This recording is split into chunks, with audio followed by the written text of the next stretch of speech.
Oke, selamat pagi para hadirin semua. Selamat berjumpa kembali di dalam acara JBK Industrial Talk The Series.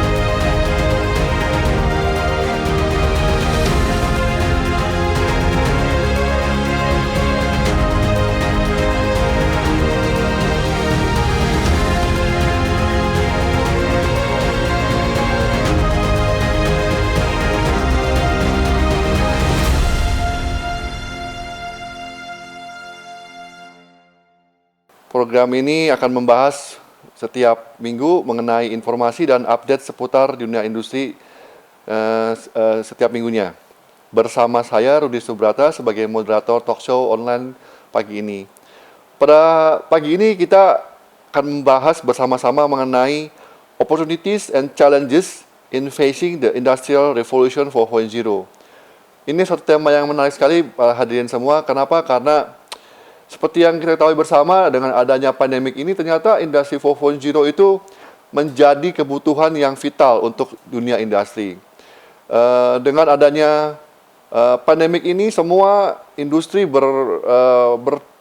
berlomba atau mencoba untuk mengimplementasikan industri 4.0 itu di industri masing-masing. Pagi ini sangat menarik karena kami mendapatkan keynote speaker yang cukup kompeten di bidangnya. Perkenalkan Pak Sony Sulaksono sebagai keynote speaker pagi ini. Selamat pagi Pak Sony. Selamat pagi Pak Rudi, selamat pagi Bapak Ibu hadirin sekalian. Terima kasih Pak, salam sehat selalu. Juga kami perkenalkan Pak Hyanto Wihadi selaku Direktur JBK. Selamat pagi Pak Hyanto.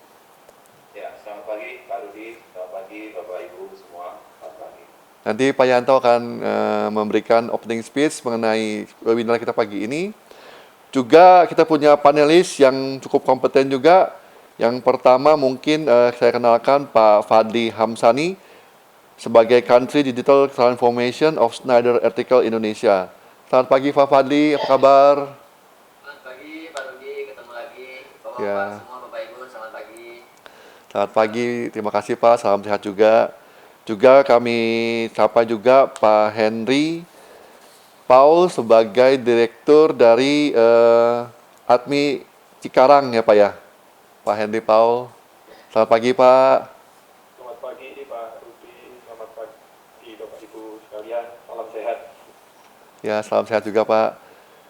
Saya juga mau sapa Pak Imam Wahyudi selaku General Manager dari Cikarang Dryport. Selamat pagi Pak Imam. Selamat pagi Pak Rudi, selamat pagi Bapak Ibu sekalian, salam sehat selalu buat kita semua. Selamat pagi juga Pak Yedi Sudirhan selaku Business Manager dari IBM. Selamat pagi Pak Yedi, apa kabar Pak?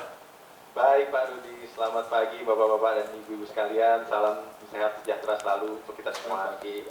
Ya memang sekarang Bapak-bapak salamnya salam sehat dan bahagia selalu Pak. Jadi oke,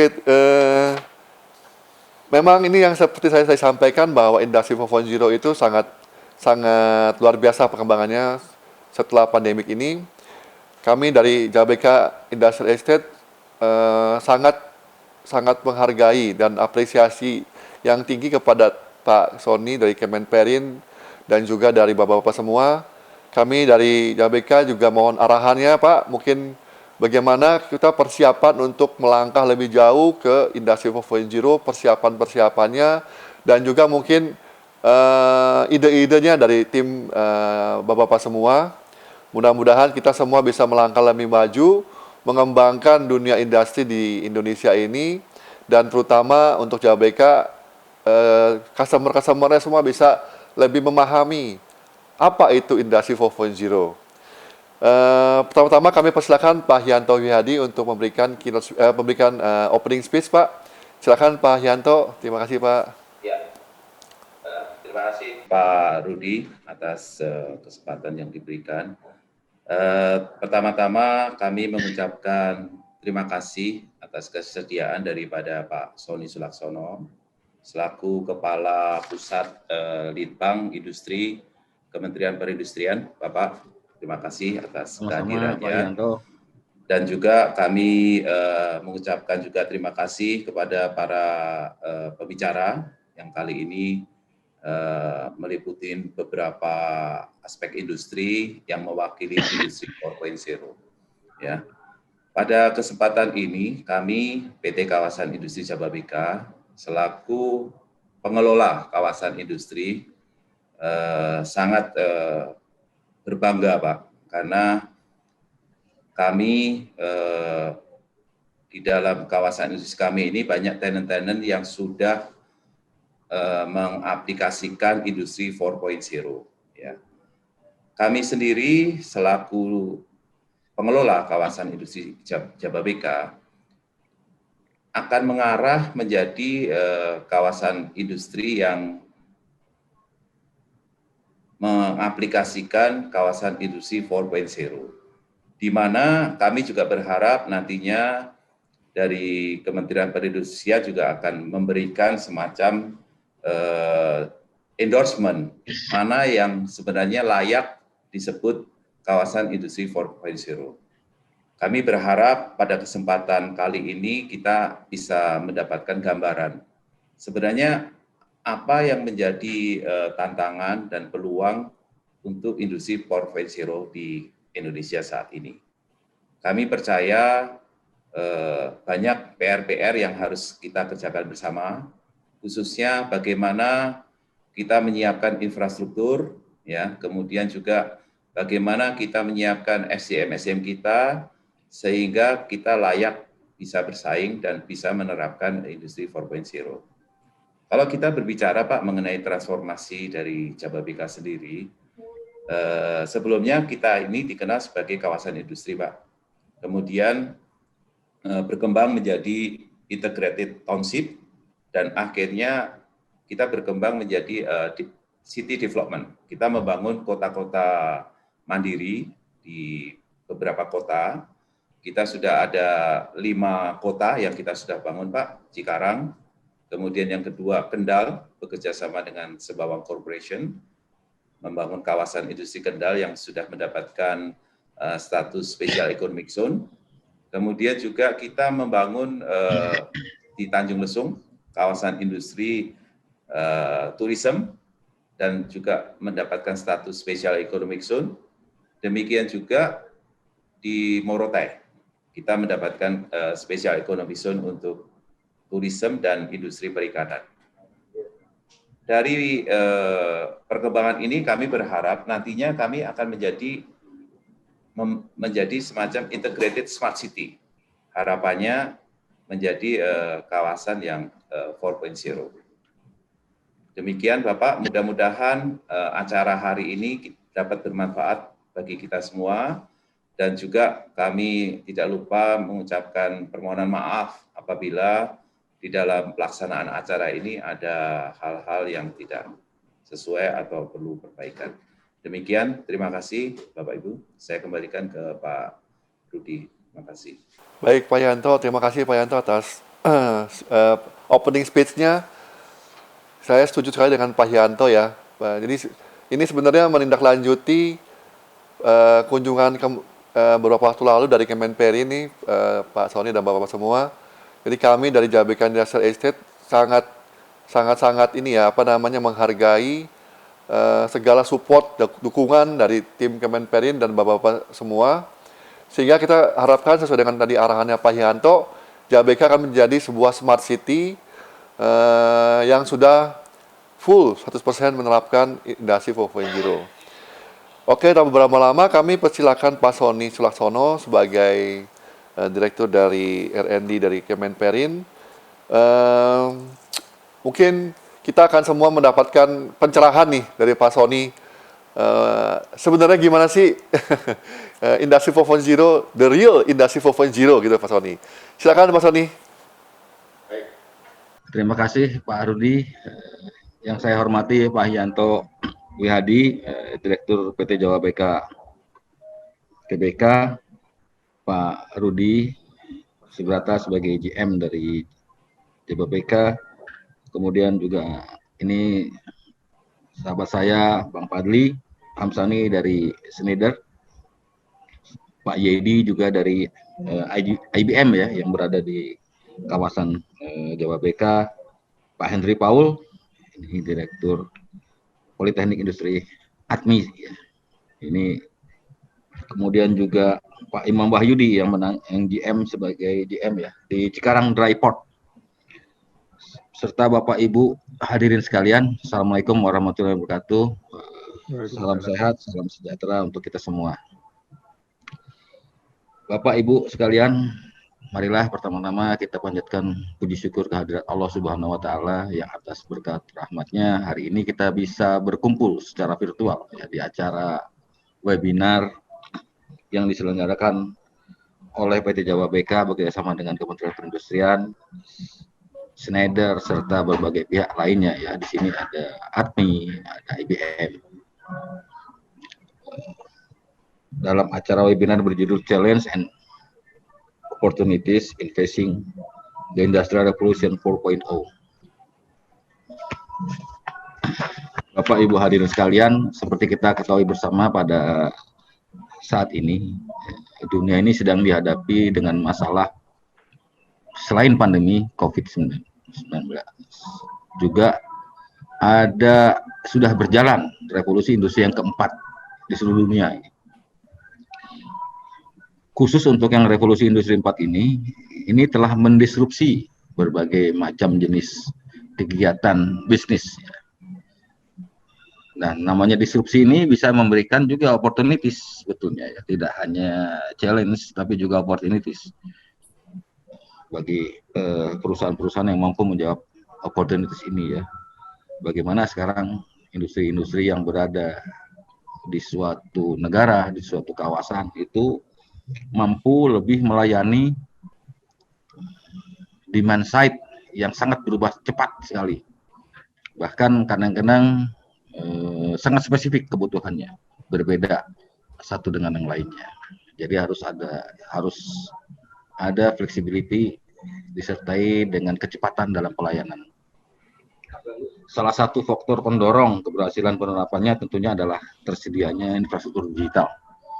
Nah, menurut salah satu sumber yang kami ambil, ada 4 elemen di dalam infrastruktur digital ini ya, yang harus sebaiknya diadakan di dalam suatu kawasan kalau kita bicara dengan di Jawa BK ini ya, yaitu pertama adalah network, kedua adalah devices, ketiga protokol, dan keempat adalah storage. Ya. Keempat elemen inilah yang sebetulnya kita harapkan ada di suatu kawasan, kota, atau organisasi. Dan kita sama-sama ketahui kalau di suatu kawasan itu terdiri dari berbagai macam jenis industri, itu kadang-kadang platformnya berbeda satu sama lain. Kadang-kadang sistem aplikasinya berbeda satu sama lain. Sehingga tentunya akan menjadi sangat baik bila kawasan tersebut menyediakan protokol yang bisa digunakan oleh berbagai industri tadi, sehingga aplikasi-aplikasi dari satu sama lain di industrinya itu bisa saling berkontak, berbicara dalam tanda petik ya satu sama lainnya. Untuk apa? Tentunya adalah untuk membangun sinergi yang pada akhirnya adalah meningkatkan daya saing dari industrinya tersebut. Dan tentunya yang penting sekali adalah network dulu ya. Ini yang menjadi backbone dari suatu industri 4.0 ini adalah connectivity sebetulnya. Mudah-mudahan kita segera beralih nih dari 4G ke 5G segera. Sehingga mempercepat proses transformasi bisnis di suatu industri dan pada akhirnya di suatu kawasan. Dan pada akhir ujungnya adalah di suatu negara. Ini akan memberikan keunggulan yang kompetitif bagi negara ataupun bangsa tersebut. Dan keempat, elemen digital infrastruktur ini tentunya harus dapat mensupport 6 jenis atau 6 ciri dari suatu smart city. Tadi disampaikan oleh Pak Yanto bahwa nantinya akan kawasan Jababeka ini akan bergerak menjadi smart city ya. Nah ini ada dari Boyd Cohen, dia sebutkan ada 6 ciri-ciri suatu smart city ya. Smart people, smart living, smart mobility, smart environment, smart economy, dan smart government. Ini 6 ini tentunya harus disupport tadi ya, dengan keberadaan dari 4 elemen dasar digital infrastruktur. Nah, tadi juga dalam perbincangan sebelumnya disampaikan ini harusnya ada alat ukurnya nih. Suatu kawasan itu disebut kawasan yang sudah 4.0 atau belum, atau di level mana dia berada. Seperti kami di industri ini punya namanya Indi 4.0, adalah untuk mengukur kesiapan suatu industri. Nah, harapan saya ke depan ini ada sejenis seperti itu untuk mengukur tingkat kesiapan suatu kawasan ya, yang terkait dengan 4.0 ini. Ya, kedua hal tadi yang saya sampaikan, baik digital infrastruktur maupun konsep smart city ini yang disampaikan oleh Boyd Cohen ini bisa digunakan sebagai elemen-elemen dasar pembentuk indikator tadi. Karena kami berpendapat kalau kami tidak mampu mengukur, kami tidak akan mampu membuat. Itu prinsip dasar kami ya. Lanjutnya adalah pada tanggal 25-26 November ini, insya Allah kami akan melaunching Sindi 4.0 secara resmi di Jakarta. Tempat dan jamnya masih kami carikan yang sesuai. Sindi platform ini bisa digunakan oleh berbagai aktor yang terlibat membentuk ekosistem industri 4.0. Di situ ada konsultan, ada akademisi, ada institusi R&D, ada sekolah tentunya ya. Kemudian juga ada industri dan kawasannya, ada teknologi providers. Dan kami harapkan juga ada financial actors di situ, serta pemerintah. Dengan tujuan adalah untuk menjalin koordinasi antar pihak ini menjadi lebih baik, lebih cepat dalam melakukan akselerasi transformasi industri 4.0 di Indonesia. Yang kedua adalah membangun sinergi dan kolaborasi ya, antar pihak, serta membangun jejaring antar pihak juga. Dan juga menjadi partner bagi kami, bagi pemerintah dalam pengembangan Making Indonesia 4.0. Dia agak sedikit berbeda dengan industri 4.0. Kalau Making Indonesia 4.0 ini lebih kepada 10 agenda nasional yang harus kita selesaikan, melibatkan berbagai macam kementerian lain. Ya, jadi agak sedikit berbeda nih kalau Making Indonesia 4.0 lebih kepada 10 agenda nasional yang bisa ya, dilihat di website kami, isinya apa saja. Salah satunya adalah tentang mendesain ulang suatu kawasan industri, salah satunya. Ini merupakan program nasional, bukan hanya pemerintah, bukan hanya Kementerian Perindustrian maksud saya. Dan terakhir, saya ucapkan apresiasi yang setinggi-tingginya kepada Jababeka karena memulai kegiatan ini bersama kami. Suatu kawasan mengundang kami untuk berbicara mengenai bagaimana kita membangun sinergi di antara berbagai pihak ya tadi ya. Ini sebetulnya yang kita undang nih masuk semua nih, masuk ke sini, kecuali mungkin financial actor ya yang belum ada. Mungkin next meeting bisa diundang nih dari pihak teman-teman financial actor itu. Dan saya yakin itu ada di kawasan Jababeka. Itu saja yang bisa saya sampaikan. Mohon maaf bila ada kekurangan. Billahi taufiq wal hidayah. Assalamualaikum warahmatullahi wabarakatuh. Dan mohon maaf saya tidak bisa berlama-lama. Mungkin bisa sampai jam 11 lah saya ikut dulu sini. Karena jam 11 ini sudah ada acara lain yang menunggu. Terima kasih. Sampai bertemu kembali di acara berikutnya. Saya kembalikan ke Pak Rudi. Silakan. Ya, terima kasih Pak Sony. Wah, ini walaupun singkat tapi pencerahannya luar biasa Pak.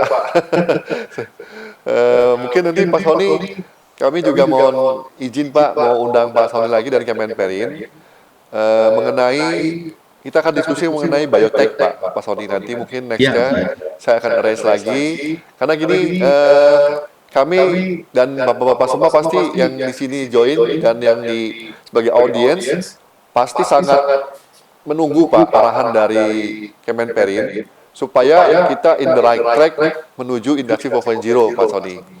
Nah, jadi memang yang kami undang pada hari ini quote unquote tuh pelaku-pelaku industri yang platformnya berbeda-beda, tapi mereka semua sudah akan masuk ke industri 4.0 gitu Pak Sony.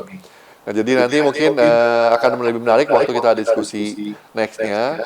Tapi kami menghargai lah nanti Pak Sony mungkin sampai jam 11 bisa join. Sambil menunggu Pak Kemal Fadli udah join belum? Ini ya, karena ini sebenarnya tokoh utamanya Pak Kemal ini karena dari Mattel dan Pak Henry Paul ini yang sudah secara lapangan tuh mengimplementasikan 4.0 industri Pak. Terima kasih Pak Sony. Mungkin selanjutnya ya Pak. Selamat pagi Pak Kemal nih Pak Kemal sudah hadir. Pak Kemal, selamat pagi Pak Kemal. Pak Kemal, apa kabar Pak Kemal? Apa kabar? Halo, selamat pagi Bapak-Bapak, Pak Sony, Pak Rudi, Pak Yanto, mohon maaf. Pagi, Pak. Lambat, ada meeting dengan corporate, saya pikir tidak delay terlalu lama, ternyata sampai 1 jam lebih, mohon maaf. ya. Ini kenalkan Pak Yanto, Pak Kemal, Direktur dari Mattel Indonesia, dan Pak Yanto sebagai Direktur di ABK, Pak Kemal. Ya, apa kabar Pak Kemal? Baik, kabar baik Pak Yanto. Ya, apa kabar? Ya. Ini kita sudah ongoing Pak Kemal, nanti mungkin nanti kita akan bergantian Pak untuk sharing mengenai implementasi dan challenging di industri 4.0 Pak Kemal. Ya, tadi Pak Rudi saya sempat dengar paparannya Pak Sony, bagus sekali Pak. Jadi inisiatifnya Cindy kita support dan tentunya karena industri ini kita punya banyak kawasan industri, melibatkan kawasan industri itu adalah salah satu faktor yang penting karena tanpa mereka kita juga tidak punya induk lah. Dengan ada mereka tentunya kita bisa bareng-bareng gitu. Jadi ini emang benar satu ekosistem yang luar biasa Pak. Sebagai panduannya Kemenperin Pak Sony dan ini timnya Pak Kemal, Pak Fadli, Pak Henry Paul dan Pak CTP semua IBM mensupport Pak. Ini simbiosis mutualisme luar biasa Pak. Added value sebetulnya ada di kawasan Pak. Kawasan itu bisa menambah added value. Jadi saya senang yang ngomong Pak Sony ini. Ya, betul. Pak Sony ini emang jago banget ngerangkul, semua orang dirangkul. Pemainnya banget Pak Sony, Pak Fadli ini. Oke Pak, ini kita akan silakan Pak Henry Paul sebagai Direktur dari Politeknik Industri Admi Cikarang. Mungkin ini akan lebih detail lagi Bapak-Bapak semua audiens, bagaimana sebuah institusi pendidikan itu bisa full implementation industri 4.0. Nanti kita akan persilakan Pak Henry Paul untuk sharing apa yang sudah dijalankan di Politeknik Industri Admi Cikarang. Silakan Pak Henry Paul, waktunya. Ya. Terima kasih Pak Rudi, mohon izin share ya. Ya Pak, silakan Pak. Kami akan sharing jadi industri 4.0 dari perspektif pendidikan vokasi ya. Saya menampilkan Admikis.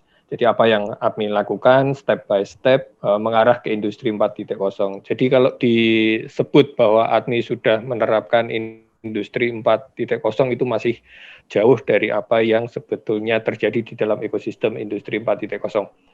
Dari perspektif ini saya lebih nantinya menyoroti pada pembangunan SDM-nya. Oke, saya mulai dari teknologi pilarnya dulu. Kalau kita melihat di industri 4.0 itu yang di layar sebelah kanan, adanya berbagai teknologi yang join jadi satu ya. Jadi memang teknologi yang up to date seperti sekarang ini. Nah, kalau compare dengan apa yang kami lakukan di APMI, ada beberapa yang memang kita sudah mengarah di sana, tapi masih ada platform yang sebetulnya masuk dari industri 3.0, karena 3.0 lebih menekankan pada automation. Jadi karena di ADMI itu ada 3 program studi, jadi pilar teknologinya ya kami harus joinkan jadi satu, mulai dari manajemen, manufaktur, dan kemudian mekatronika. Kalau kita kemudian melihat sebetulnya arahnya kemana sih nanti industri 4.0 itu semuanya akan bisa masuk ke digitalisasi. Tapi untuk mengarah ke digitalisasi, mestinya tidak langsung lompat ke sana ya. Harus dimulai dari, kalau di ADMI lebih fokus pengembangan SDM di arah industri manufaktur, kita mendesain kurikulumnya berdasarkan industri manufaktur. Jadi kalau di industri manufaktur, kita mengenal adanya total productive maintenance, lean automation, dan lean manufacturing. Nah, bagaimana ini menjadi platform, karena ini adalah dasarnya untuk kita masuk ke dalam step yang lebih tinggi lagi, yaitu ke cyber lean IoT. Jadi ini sebagai dasar pemikiran kami, karena kami di manufaktur, bagaimana kami bekerja sama juga dengan industri, mendesain kurikulum yang intinya adalah menyiapkan mahasiswa-mahasiswi kami untuk bisa nantinya langsung masuk ke dalam industri yang sudah mencapai 4.0. Bahkan kalau yang di Jepang itu mereka nyebutnya dengan 5.0 karena melibatkan society, seperti itu.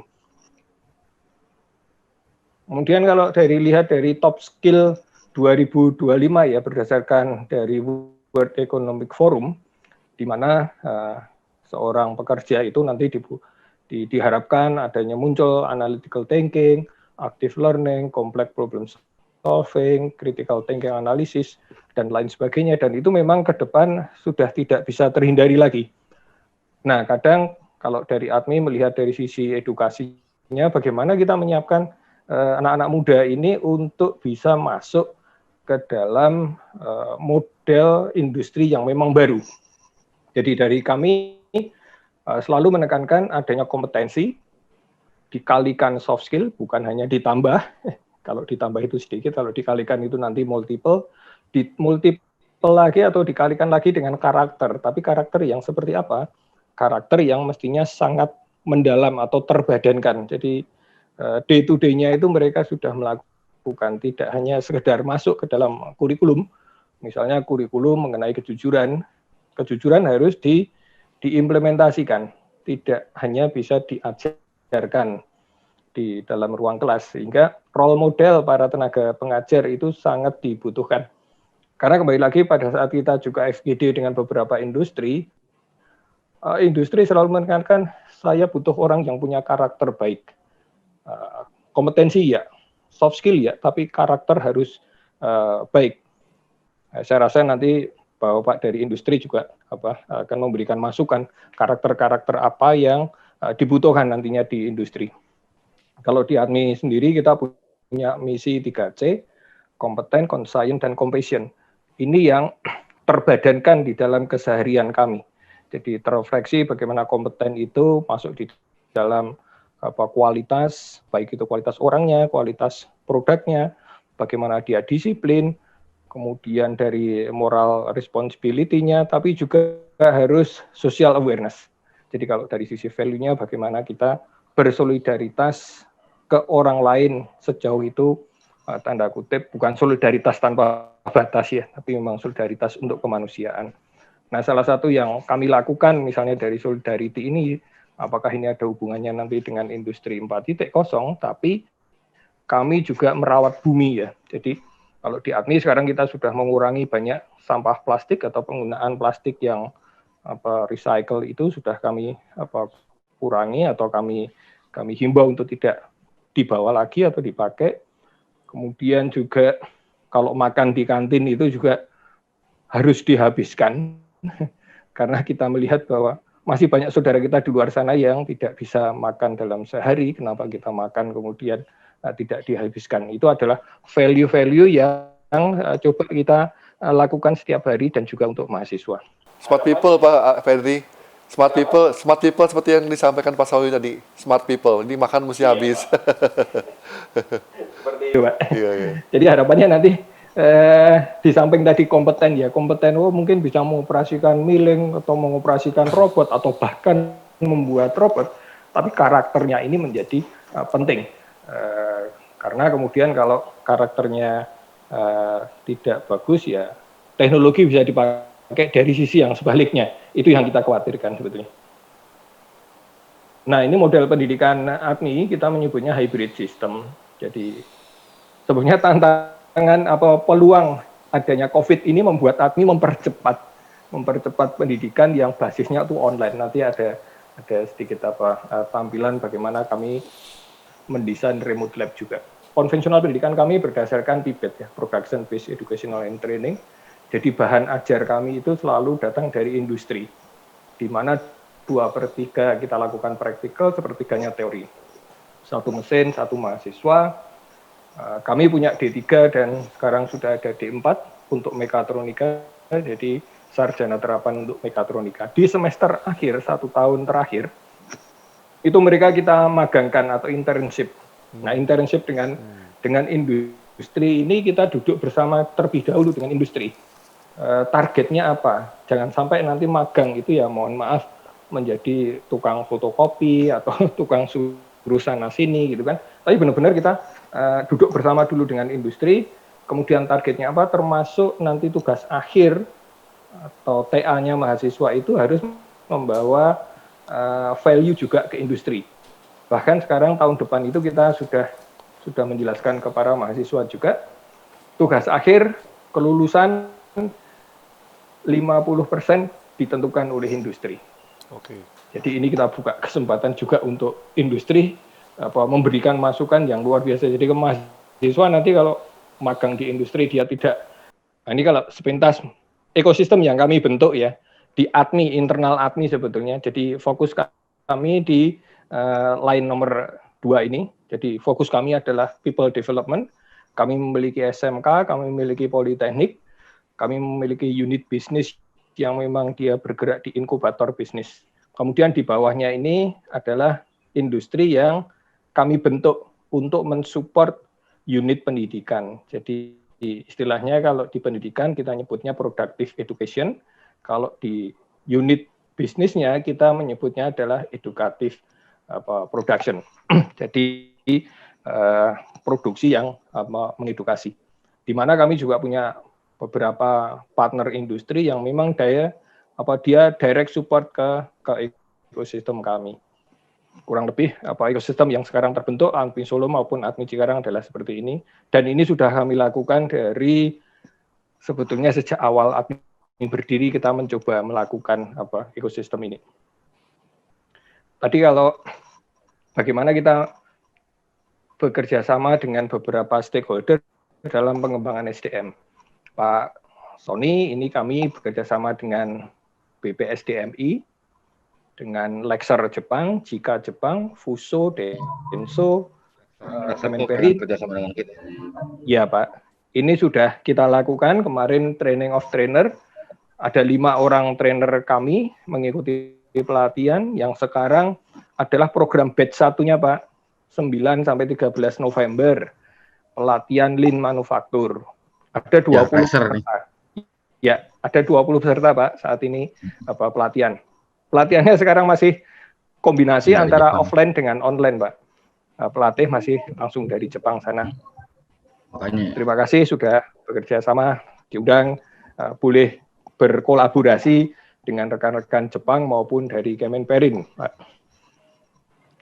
Jadi ini kontribusi kami dalam menyiapkan industri, menyiapkan SDM masuk ke dalam industri, Pak. Jadi kata kuncinya juga kalau dari kami kekuatannya di SDM ya kami benar-benar mengolah SDM. Kemudian ini remote lab yang saat ini baru kami kembangkan ya karena kondisi COVID, Pak. Karena kondisi COVID, tanda kutip the power of kepepet gitu ya. Jadi mahasiswa akhirnya bisa praktek dari tempat manapun. Sejauh dia bisa connect internet, dia bisa menjalankan laboratorium atau equipment yang ada di ADMI. Jadi dia bisa bikin program, kemudian dosennya akan mengevaluasi apakah program yang dibuat itu benar atau tidak, atau sesuai tuntutannya atau tidak. Ini yang akan kita linkkan juga nanti kalau kita insya Allah bisa bergabung dengan beberapa universitas yang ada di Jerman, karena di Jerman sudah mulai seperti ini juga. pada masa pandemi kami berbagi, jadi kami berkolaborasi juga dengan beberapa institusi yang terakhir ini kami bekerja sama dengan UI. Kami mengembangkan HFNC, yaitu High Flow Nasal Cannula. Saat ini prosesnya masih di dalam prototipe beta kami. Harapannya nanti akhir tahun ini kita bisa mendapatkan sertifikat untuk penggunaan HFNC untuk masuk ke dalam pasien-pasien. Ini beta prototipenya kemarin, bagaimana kita bekerja sama dengan UI, di mana UI punya jurusan mesin dan juga punya jurusan fakultas kedokteran. Kita juga menggandeng beberapa rumah sakit, Pak. Jadi ini kolaborasi yang sebetulnya kalau dari kami melihatnya win-nya itu ada di mahasiswa. Jadi mahasiswanya akan terupgrade dari sisi skill maupun knowledge-nya. Beberapa produk kami yang masih konvensional, baik Solo maupun Cikarang, kami memulai dengan membuat special part atau precision part, ada hospital equipment, kemudian ada mold and dies, bahkan ada mesin CNC. Di mana ini kami lakukan sebetulnya untuk menaikkan kompetensi mahasiswa, bukan pure bisnis melulu. Ini ekosistem ini yang tadi saya lihat dari BPSDMI, dari Kemenperin, Pak Sony, ini dari versinya ADMI, Pak. Jadi saat ini kami sudah mencoba mengkonekkan, tapi lebih ke arah SDM supply chain yang kami sebut. Bagaimana ADMI berkolaborasi dengan industri, dengan asosiasi, dengan developer Jawa BK, dengan universitas, dan juga dengan government. Ini nanti masih bisa berkembang, kita bisa diskusikan bersama-sama. Mungkin harus ada provokatornya, yaitu Jawa BK yang akhirnya bisa membentuk ekosistem yang benar-benar seksi gitu kan. Wah, ini smart city-nya Jawa BK terdiri dari ini financial actor. Jadi kurang lebih seperti itu. Ini yang bisa saya sharingkan, Pak, Bapak Ibu sekalian. Nanti kalau ada diskusi tanya jawab atau masukan, kami sangat terbuka. Yang intinya kami mengharapkan adanya kolaborator ya yang memulai ini, dan kami siap untuk menyumbangkan apa yang menjadi kekuatan kami. Demikian, terima kasih. Selamat siang, Mbak. Terima kasih Pak Henry. Jadi info nih Pak Sony lagi itu, terakhir kan kita pernah dari Kemenperin kunjungan ke ADMI. Kami pun, saya pribadi Pak, baru pertama kali ke ADMI Cikarang, surprise sekali Pak dengan apa yang dijalankan oleh timnya Pak Henry Pauli di ADMI Cikarang Pak. Jadi seperti remote lab itu, saya sama Pak Bambang itu tim Kemenperin juga melihat langsung Pak, implementasinya luar biasa sekali Pak. Jadi mungkin nanti ini boleh kita anggap sebagai kick off Pak Sony, kalau mohon izin kick off dari usulnya Pak Henry tadi. Kita akan mulai aktivasi semua pelaku-pelaku yang terlibat dalam industri 4.0. Nanti mohon arahan dari tim Pak Sony sebagai leadernya. Kita akan bersama-sama Pak menggerakkan supaya benar-benar industri 4.0 ini bisa terimplementasi di kawasan industri. Nanti juga mohon dari testimoni dari Pak Kemal sebagai mitra strategisnya Kemenperin yang sudah full implement 4.0. Oke Pak, ini mungkin kita lanjut ke Pak Fadli Pak. Pak Fadli ini sebagai dari Schneider, tapi juga sangat familiar dengan Kemenperin. Jadi kita juga mohon arahannya dari Pak Fadli nih. Pak Fadli mungkin boleh sharing Pak. Mungkin nanti juga bisa buat masukan ke Pak Henry Pak. Bagaimana Schneider ini sudah remote control Pak. Dia punya salah satu role model ya di kawasan Batam, Pak Henry. Oke Pak Fadli, silakan Pak Fadli, waktunya. Oke, Pak Luki, sekali lagi selamat pagi Bapak Ibu semua yang hadir mendengarkan. Saya izin sambil share screen saya sebentar. Oke, menarik Pak Rudi diskusi pada pagi hari ini itu ketemu dengan semua stakeholder yang dahsyat ya untuk menyampaikan insight itu untuk kita semua. Sebelumnya salam hormat Pak Yanto, Pak Rudi, teman-teman di JBBK, Pak Sony Sulaksono, guru saya ini kalau di Industri 4 semenjak saya pindah ke Jakarta, saya selalu main ke tempat Pak Sony di lantai 20, belajar tentang ini semua. Kemudian Pak Henry Paul tadi menarik juga tentang apa yang disampaikan terkait people, ini selalu kita gadang-gadangkan Pak, dari Admi Cikarang, Pak Imam Wahyudi dari Drypod, Pak Yedi dari IBM. Hari ini itu saya coba memberikan warna lain gitu dari diskusi kita, artinya tadi kita melihat dari sisi apa namanya ini people gitu ya, di mana melanjutkan apa yang disampaikan oleh Pak Henry barusan. Memang kita di industri sendiri itu juga sebagai end user yang memang direcognize oleh teman-teman, dibina oleh teman-teman Pak Sony dan kawan-kawan di BPPI, teman-teman di Kementerian Perindustrian, akhirnya mendapat National Lighthouse, penerapan Industri 4.0, kemudian sampai ke World Economic Forum. Rasa-rasanya kita harus selalu menyampaikan dan menularkan apa yang sudah kita hasilkan dan rasakan benefitnya berdasarkan hasil dari kolaborasi ekosistem gitu loh. Ini yang sangat menarik sebenarnya. Artinya kami itu sudah membuktikan bahwasanya kolaborasi ekosistem, ada government, ada edukasi, ada asosiasi, ada kawasan industri, itu sudah memberikan dampak yang besar gitu loh terhadap bisnis, revenue. Judulnya adalah daya saing industri, kan itu yang sebenarnya kita harapkan. Nah, hari ini itu mungkin singkat saya ingin mengangkat sebuah topik baru, mungkin ini yang saya bilang ya, membahas ini dengan teman-teman Jababeka, Pak Rudi. Kalau beberapa kemarin itu kita bahasnya Batam bertransformasi gitu ya. Nah, ini saya mau agak sedikit beda, yang agak lagi hot gitu loh kami menyampaikan ini di Schneider, bahwasanya next generation of industry itu seperti apa sih kita saat ini itu.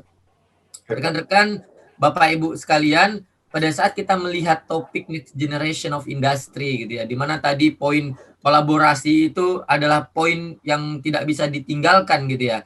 Tapi tujuan utamanya pada saat ini itu ternyata yang terlihat ya, selain tadi kita tetap pastinya lean manufacturing itu as a basic ya, metodologi untuk bisa mengidentifikasi pain point di semua value chain itu pakai lean manufacturing approach, knowledge based, digitalization. Akhirnya kita move ke satu topik yang hari ini kayaknya kita itu nggak bisa mengelak gitu dari topik ini.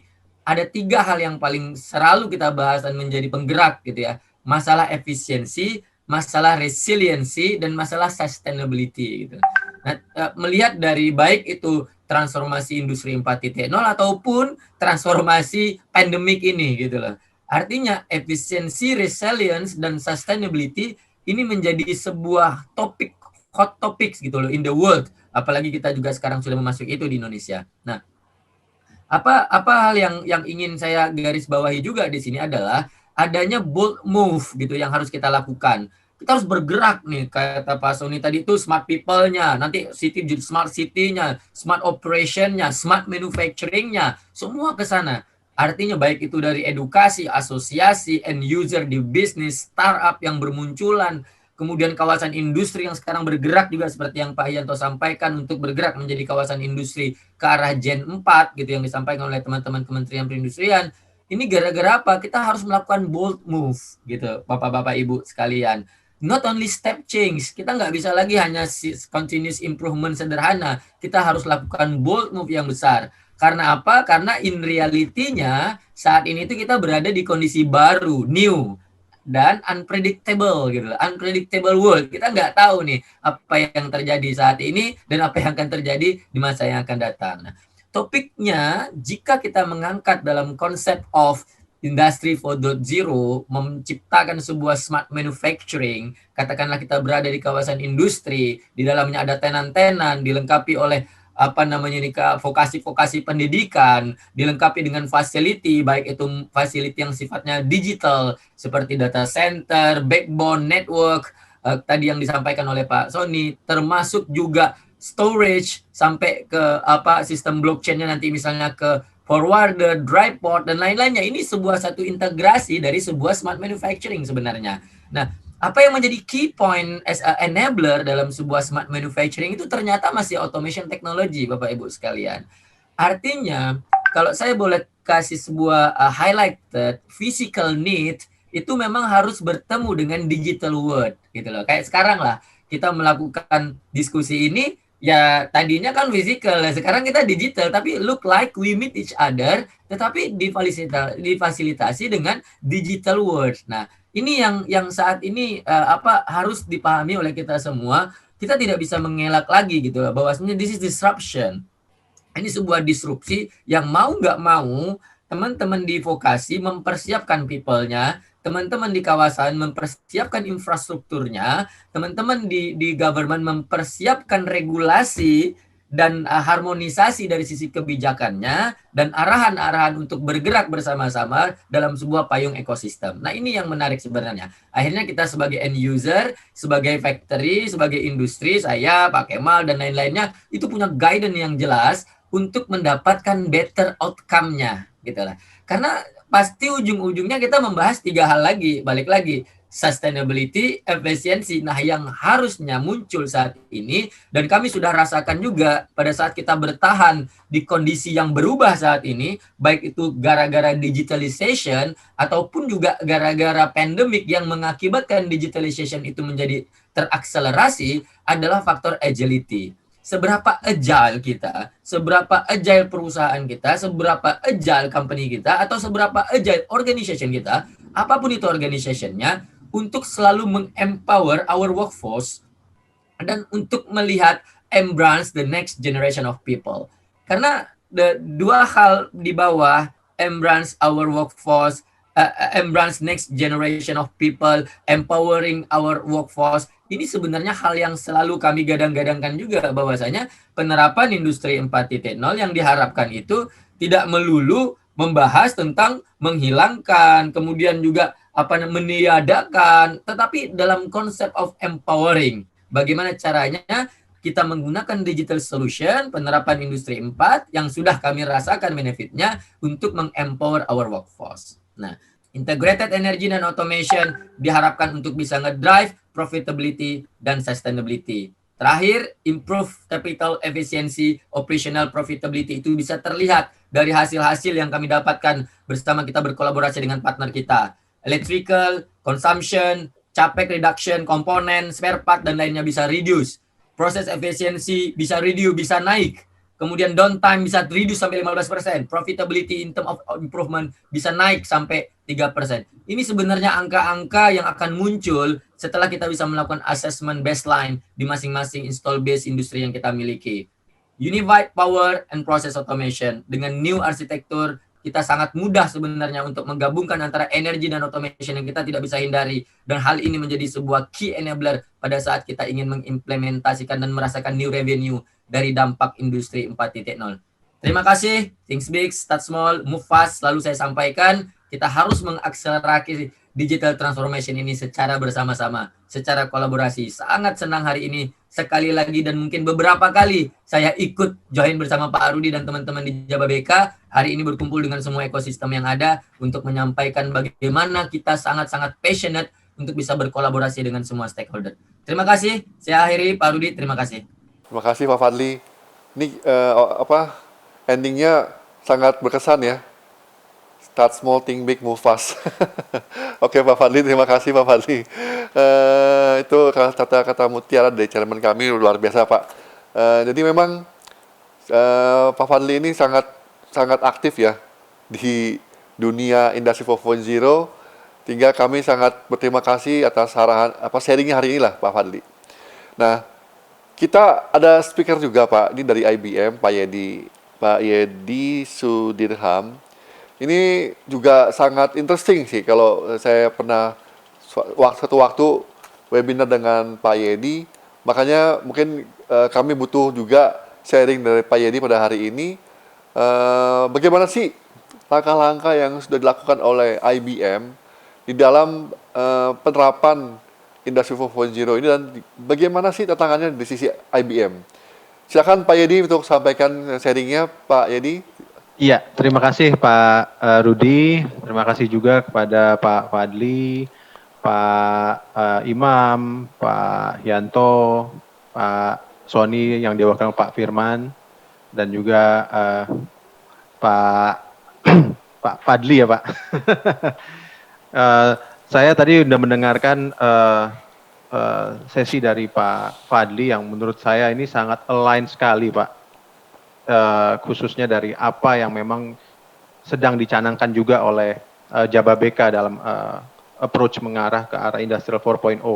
Dan beberapa key pembicaraan yang dibahas oleh Pak Fadli ini juga sebenarnya align dengan apa yang saat ini juga IBM go through with, challenges, opportunity, dan all those things that we need to cater dengan kondisi embracing the Industrial 4.0 dan juga especially kondisi sekarang ya Pak, kita ada COVID. Bisa terlihat ya Bapak-Bapak sekalian? Bisa Pak, silakan Pak. Ya, saya sangat setuju dengan apa yang tadi sudah dibahas juga oleh Pak Fadli, bahwa kondisi saat ini adalah ada sebuah disruptive forces yang sangat challenging dengan kondisi state of service yang saat ini sudah ada, khususnya dari sisi industrial area itu sendiri, ya kan? Salah satunya kita bisa ngelihat sendiri dengan adanya perkembangan ke arah Industrial 4.0 yang juga sekarang kita ditambah dengan, saya tidak akan melihat ini sebagai sebuah hal yang negatif ya Bapak-Bapak atau dan Ibu-Ibu sekalian, tapi kita ngelihat pandemik ini kita bisa melihat sebagai sesuatu hal yang harus kita embrace, whether we like it or not. Di mana manusia pada umumnya Pak, kalau kita melihat ada suatu hal yang baru atau ada suatu hurdle, kita yang membedakan kita dengan yang lain adalah we need to think out of the box. Bagaimana kita bisa nge-leverage lebih jauh terhadap hurdle yang ada di depan kita ini sehingga kita bisa berkembang lebih baik. Nah, khususnya dari sisi manufacturing itu sendiri kita bisa melihat kan, manufacturing, electronic companies, etc. itu sudah harus bertransformasi. Yang sebenarnya ini tadi sudah di state juga oleh Pak Sony bahwa alhamdulillah sekali posisinya sekarang government melalui Kemenperin juga sudah mendukung arah perubahan ini ke arah Industrial 4.0 karena saat ini industrial area khususnya itu sudah harus bertransformasi karena tentu saja oleh berbagai faktor, dari faktor teknologi, dari faktor internal ataupun external pressure, kompetitor dan lain halnya. Nah, dari sini IBM sudah melihat, kita sudah melakukan juga beberapa penelitian Pak. Ada beberapa main komponen yang memang sebenarnya itu menjadi key point yang harus diamati oleh pelaku industri. Sebenarnya ini align dengan apa yang nanti akan tadi sudah dibahas juga oleh Pak Fadli terkait efisiensi, resiliensi, dan sustainability. Tapi kita akan coba melihatnya dari sisi lainnya nih Bapak-Bapak Ibu sekalian. Ini align juga dengan Pak Sony yang tadi sudah sebutkan sebelumnya ada 4 komponen utama ya. Network, devices, protocol, and server and storage. Nah, salah satu challenges ini dari sisi services yang saat ini sudah dilakukan oleh industrial area adalah salah satunya kita harus melihat bahwa teknologi sudah semakin berkembang, devices semakin banyak peruntukannya dengan kondisi shorter life cycle. Karena kalau kita melihat sekarang perkembangan teknologi selalu bertambah per tahun, bahkan sometimes perubahan teknologi itu bisa berubah less than a year.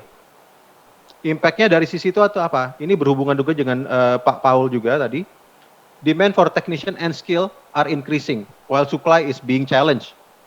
Karena posisinya SDM itu sekarang harus berlari dengan perkembangan teknologi yang ada untuk bisa meng-cater kebutuhan teknisi atau skill tersebut yang dibutuhkan oleh industrial area.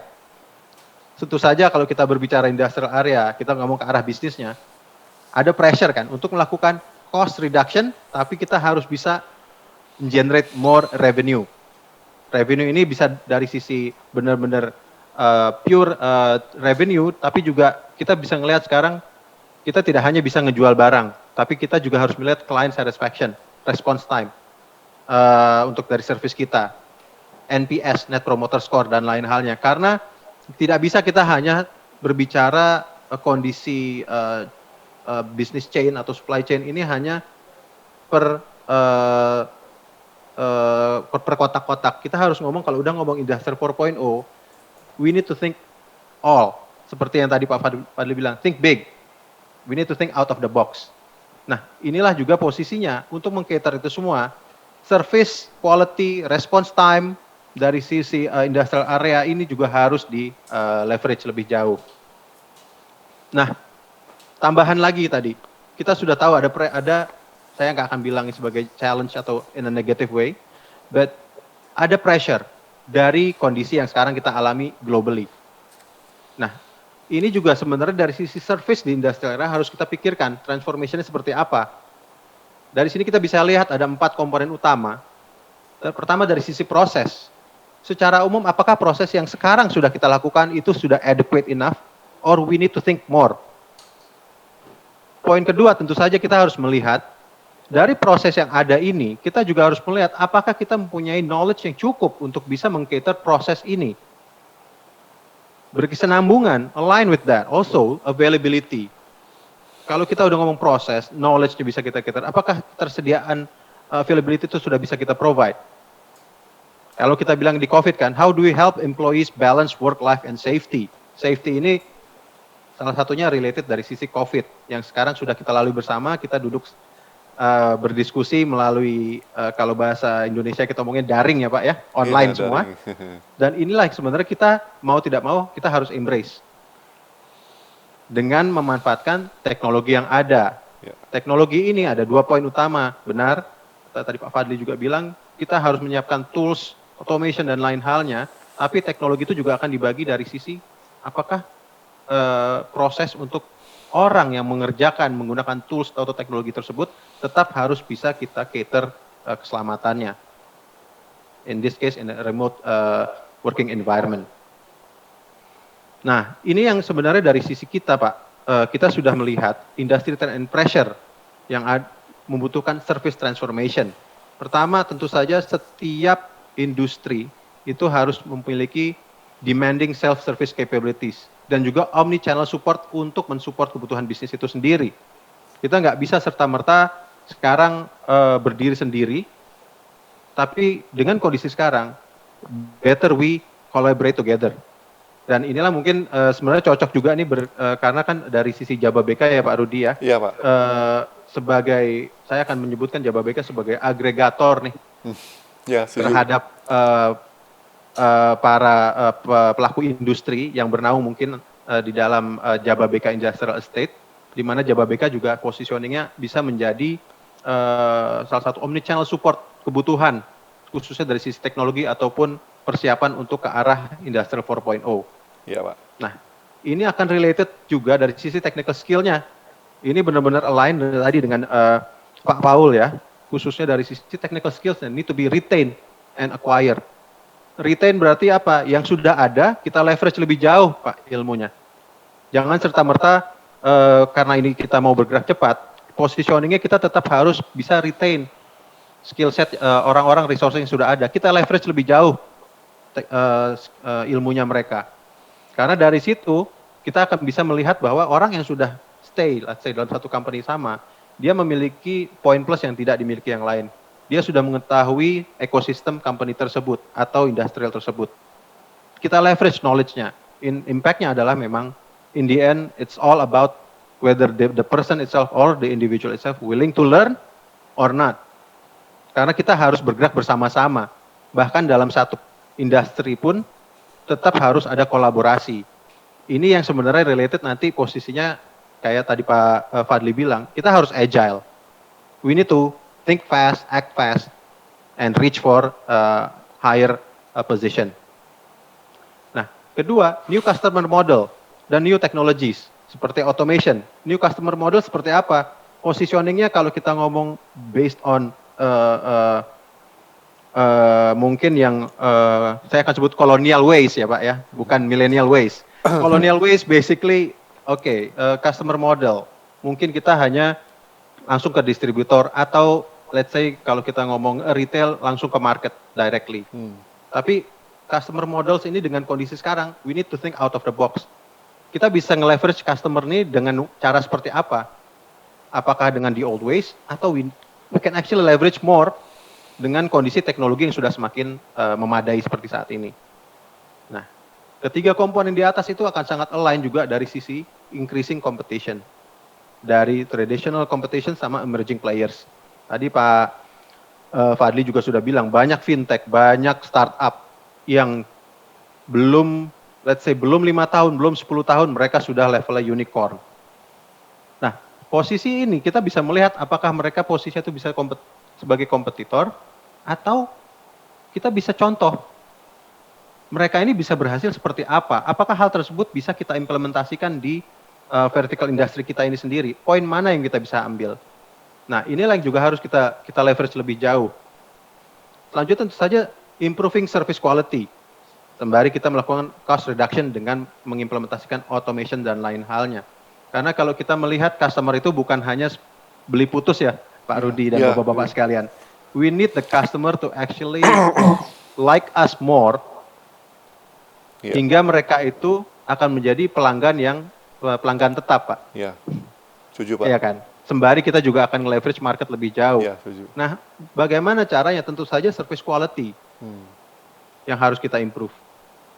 Nah, keseluruhan 5 komponen ini, seperti juga tadi, saya kenapa selalu menyebutkan seperti yang sudah disebutkan, karena baik Pak Paul dan Pak Fadli ini sudah menyampaikan banyak hal yang sebenarnya align dengan apa yang saya sampaikan. Huge amount of data, itu needs to be collected and processed. Frankly speaking, saat ini banyak sekali perusahaan-perusahaan yang memang belum memanfaatkan data secara optimal, Pak. Tapi data itu harusnya bisa kita manfaatkan. Why? Dari data itu kita olah menjadi sebuah informasi, itu bisa menjadi input yang valuable buat sebuah industri. Di mana kita bisa melihat parameternya apa saja yang ternyata salah satu tren atau kompetitor, ataupun let's say secara marketnya seperti apa ke depannya. Di situ kita bisa melihat lebih jauh berdasarkan data analitik tersebut. Yang tadi Pak Fadli bilang menggunakan empowering, menggunakan big data dan lain halnya. Itulah yang memang kita harus embrace teknologi ini. Seperti itu sih Pak. Nah, Pak Rudi mungkin sudah pernah lihat nih slide ini ya Pak ya. Pak. Ini basically adalah pemaparan kami Pak terkait auto and process industry itu seperti apa. Berdasarkan apa yang sudah dilakukan penelitian dari IBM juga, kita melihat traditional agenda basically kalau kita ngomong proses industri itu salah satunya adalah cost reduction, improve efficiency, di mana di dalamnya product optimization, supply chain, and logistic. Melakukan IT streamline. Ada kalanya dibutuhkan juga ERP implementations yang bisa mengcater kebutuhan logistik tersebut. Focus on core business. Jadi mereka bisa melakukan outsourcing on non-core activities. Tapi kalau kita ngomong ke arah Industry 4.0, kita akan melihat new agenda di sana, di mana sudah pasti adanya digitalization. Terus pengintegrasian IT dan cyber security. Empowering employees, ini menjadi salah satu key point juga. Employees berarti dalam hal ini human resources. Product innovation, higher margin, connected product, tidak siloed product. Develop materials and applications, reinventing end customer experience, B2B to C. Ini yang sebenarnya kita ngelihat, reinventing end customer experience. Ini juga salah satu key point yang memang selama ini saat kita lihat dari IBM, itu adalah satu poin yang memang ada banyak orang yang mengesampingkan Pak Rudi. Tapi reinventing end customer experience itu sebenarnya salah satu key point yang harus kita leverage. Apalagi kita sebagai posisi di sini, industrial area ya Pak, manufacturing dan lain halnya. Dan tentu saja think out of the box untuk memikirkan new sources of revenue. Bagaimana kita leverage revenue tidak hanya dari with the current condition that we have, tapi tentu saja kita harus melihat lebih jauh seperti apa yang kita depannya seperti inginkan seperti itu. Nah, ini saya akan coba secara umum saja Bapak-bapak dan ibu-ibu sekalian, mengingat di dalam webinar ini lebih banyak yang mungkin lebih paham terkait supply chain atau value chain dari industrial area. Kita lihat dari gambar yang paling kiri atas, ini kita bisa lihat adalah kondisi value chain sekarang. Akan ada banyak factory-factory yang saling correlated dengan satu dengan yang lainnya, di mana mereka bisa acting as the supplier of one another.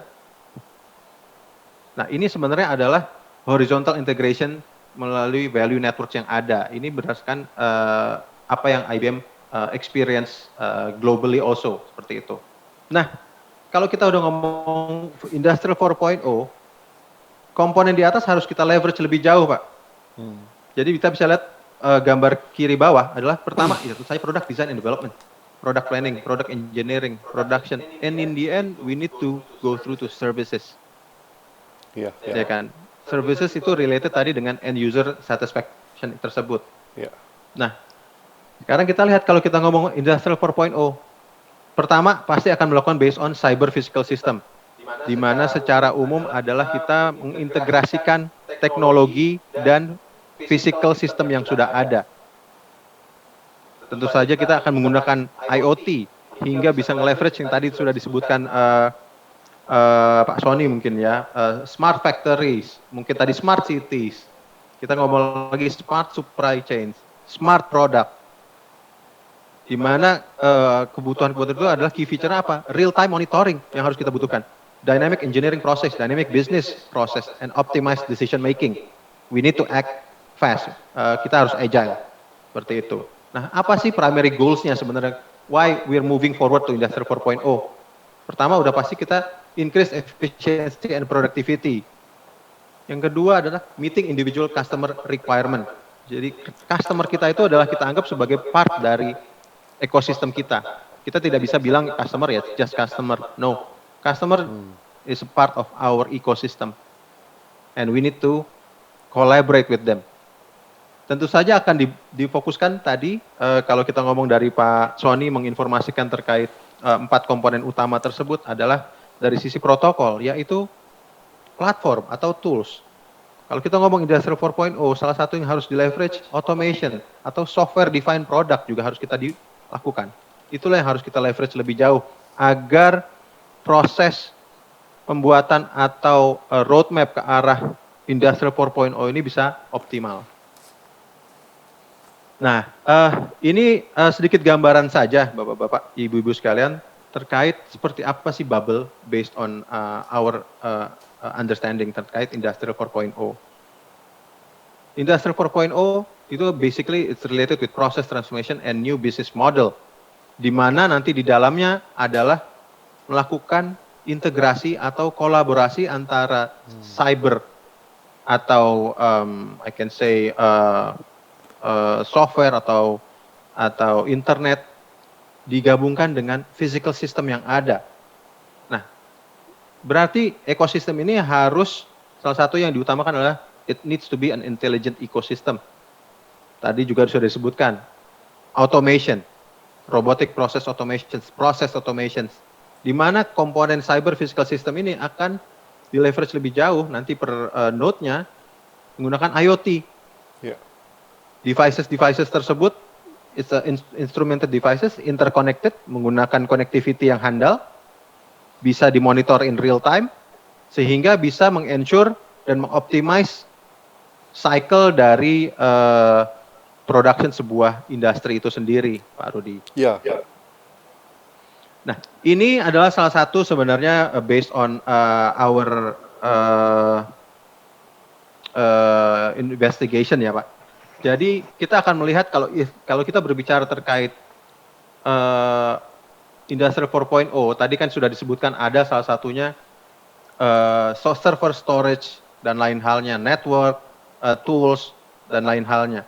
Kita harus melihat dari sisi pemilik industri atau kita ngomong saat ini mungkin dari teman-teman Jababeka, kita harus lihat beberapa hal yang bisa kita coba bikin demarkasi. Pertama, service quality. Kedua, operational excellence. Tentu saja kita tidak bisa menampik ya Pak Rudi dan Bapak-Bapak sekalian. Ya, Pak. Cost itu juga harus kita perhatikan. Ya, setuju. Di mana salah satunya yang tadi saya bilang, client satisfaction sebagai satu bagian ekosistem yang tidak terpisahkan, ditambah key komponennya adalah skill. Kelima komponen ini sebenarnya kita bisa melihat, untuk bisa melihat lebih jauh nanti kita bisa go through Pak, fasenya seperti apa ya, prioritas yang akan kita butuhkan. Everyone can think about IoT, Industrial 4.0 karena memang arahnya ke situ. Tapi jangan dilupa kita juga butuh fase. Tidak bisa serta-merta kita dari A ke Z. Kita harus memiliki plan yang cukup komprehensif, di mana kita bisa nanti menentukan langkah itu tidak terburu-buru dan cukup matang. Ya. Tapi bukan berarti lambat ya Pak Rudi ya, Ya, karena ya. kita harus bergeraknya memang cepat untuk Ya. menangkap perubahan teknologi yang ada. Ya. Dan kelima komponen ini sebenarnya bisa menjadi salah satu baseline, dalam hal ini mungkin untuk Jababeka, untuk melihat menyusun roadmap seperti apa nanti yang akan kita mau di-define ke arah Industrial 4.0, agar kita bisa lebih optimal dalam pengimplementasiannya. Seperti itu. Nah, ini tadi yang salah satu yang kita ngomong cost reduction. Basically, translation-nya adalah outsource atau invest. Di sini kita bisa ngelihat outsource or invest. Outsource pros-nya mungkin predictable, stable cost, turnkey-nya konsisten. Dan usually kalau outsource itu kita akan melihat company-company yang bisa bekerja kolaborasi. Kalau misalnya kita ngomong cloud, ada Ali Cloud, ada AWS dan lain hal. Mereka sudah mature, proven. Jadi lebih dari sisi resiko itu lebih minimal. Tapi kalau investment beda lagi. Customized enhancement, existing operations, agile and iterative service design, dan inovasi. Karena industri tersebut bisa berpikir lebih jauh, lebih fleksibel apa yang mereka mau, apa yang mereka inginkan, dan langsung diimplement di situ. Dua komponen ini bukan berarti kita akan bilang yang satu better than and the other, no. Statement ini sebenarnya lebih memberikan gambaran bahwa kita bisa berkolaborasi. Apakah partially kita invest, and partially we outsource. Karena dari situ kita akan melihat nih flexibility-nya, Pak Rudi dan Bapak-Bapak sekalian. Iya. Nah, tadi kan disruptions with data. 87% of CSO says that extremely difficult to predict and manage disruption. How can your business defy disruptions? Inilah Pak, kita menggunakan AI. AI juga salah satu key component di mana kita bisa bergerak lebih jauh. Khususnya dari sini mungkin kita ngelihat Jababeka Industrial Area, di mana akan melakukan konsolidasi atau roadmap terkait pengembangan Industri 4.0 ini di daerah Bekasi seperti itu. Oke, Pak. Ya, Pak Rudi, mungkin dari saya sekian saja, Pak Rudi. Mohon maaf, takes your time a bit. Ya, nggak apa-apa, oke. Terima kasih loh sharingnya Pak Yedi. Jadi ini yang apa? Kolaborasi Pak, yang seperti chairman saya sampaikan Pak Darmono itu ABG Pak.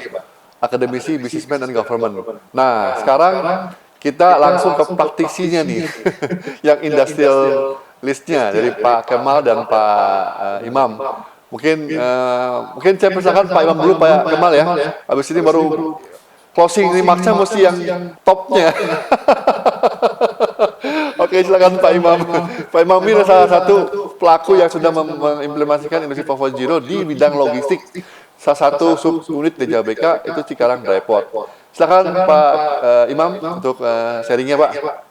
Oke, terima kasih Pak Rudi. Selamat pagi Bapak Ibu sekalian. Kita mulai aja mengenai, kita nggak banyak bicara ya, karena sudah banyak tadi yang share mengenai Industri 4.0, di mana saya akan sedikit aja mengulas mengenai apa sih yang telah kita lakukan di Cikarang Dry Port. Kita bicara mengenai Industri 4.0, berarti kita bicara mengenai revolusi industri tahap keempat, di mana keseluruhan proses dan sistem mulai dari pembelian bahan baku. Ini mungkin dari Bapak-Bapak dari industrial nanti akan lebih paham di situ kan. Production hingga penjualan sampai tangan konsumen. Itu adalah terhubung satu dengan yang lain. Revolusi ini diperkuat dengan perkembangan teknologi saat ini, perkembangan dari smart devices, sistem pertukaran dan melalui jaringan hingga otomatisasi.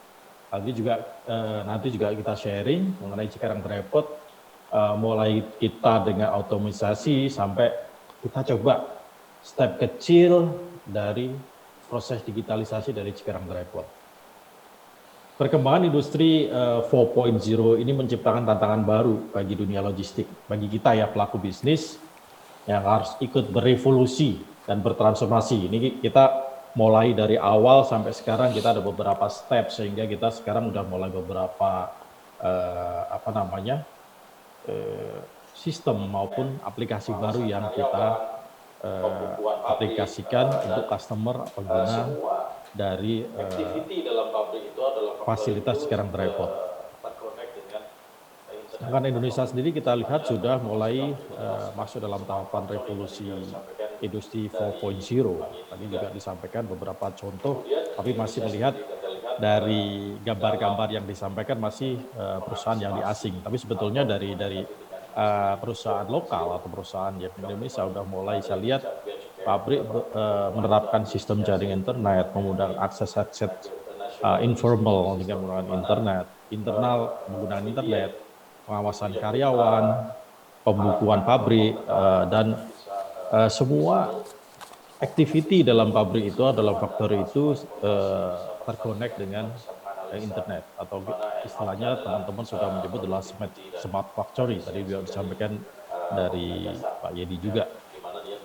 Kemudian Indonesia sendiri kita lihat dalam mengantisipasi atau terkonek nanti dengan industri 4.0, government dari Bea Cukai atau Departemen Keuangan sudah inisiasi untuk membuat NLA, National Logistical System, di mana Indian itu yang kita harapkan atau pemerintah harapkan bisa visible maupun accessible, jadi semua data, semua informasi bisa tersajikan, kita bisa menganalisa, di mana end up-nya adalah productivity dan efisiensi dari pengguna jasa, di mana dia juga bisa melihat data, informasi yang ada dalam NLA tersebut.